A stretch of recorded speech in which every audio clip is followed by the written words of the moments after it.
такая вот пшеничная, Бахус. То есть в ящиках полностью вот эти. Ящики полностью вот.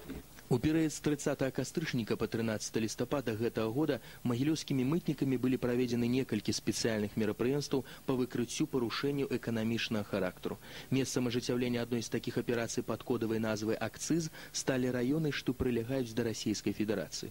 Мэта спынення незаконнага ўвоза з-за мяжы алкагольнай прадукцыі і тытунёвых вырабаў, якія ўжо не сакрэт, на Смаленшчыне куды больш танныя. Смоленская тройка. Гарэлка ды тытунь пад акцызныя рэчы і пры ўвозе ў краіну павінны быць прамаркіраваны акцызнымі маркамі. У рэальнасці абы-якія скрынкі адсутнасць беларускіх акцыз і як вынік унутры сурагатны прадукт.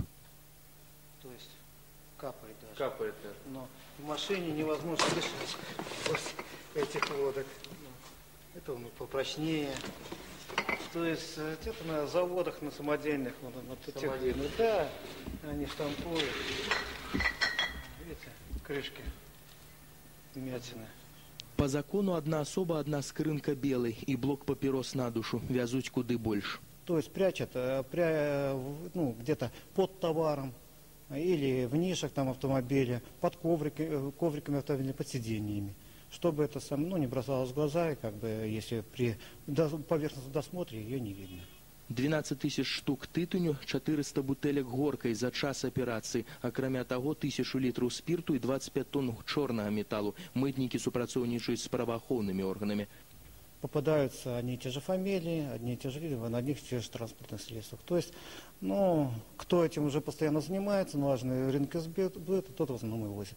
Прыблізна 10-30% ад агульнай колькасці кантрабанды затрымліваецца мытнікамі. Такім рахункам за 10 месяцаў гэтага года ў бюджэт краіны пералічана звыш 100 мільярдаў рублёў. Астатняе ў грашовым эквіваленце асядае ў кішэнях несумленных грамадзян.